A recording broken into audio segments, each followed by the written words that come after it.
ঢাকাই চলচ্চিত্রের Glamour girl Pori Moni রূপালী পর্দার পাশাপাশি সামাজিক যোগাযোগ মাধ্যমে তার উপস্থিতি সবসময় ভক্তদের জন্য বাড়তি আগ্রহের কারণ।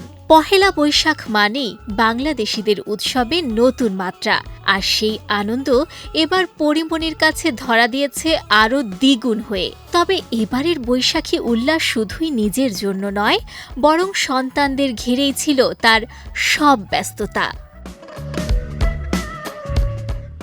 বৈশাখের শেষ বেলায় এক ফেসবুক পোস্টে নিজের ছোটবেলার মধুর স্মৃতি ভক্তদের সঙ্গে ভাগ করে নিয়েছেন পরী, যেখানে উঠে এসেছে তার সাদা মাটা শৈশব আর মায়ের শাড়ির প্রতি গভীর আবেগের কথা। পরীমণি জানান, ছোটবেলায় তিনি তার মা ও নানির শাড়ি কেটে বৈশাখের জামা বানাতেন।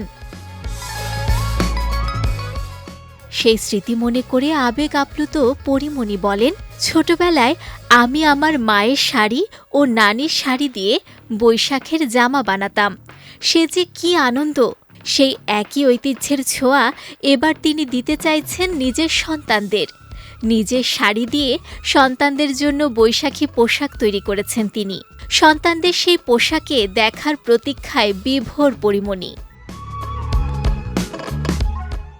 সেই পোস্টে এই অভিনেত্রী লিখেছেন, আমি তো শুধু আমার বাচ্চাদের ঘুম থেকে ওঠার অপেক্ষায় আছি, কখন ওরা উঠবে আর মায়ের শাড়ি দিয়ে বানানো বৈশাখী জামা পরে আমার চোখের সামনে ঘুরবে।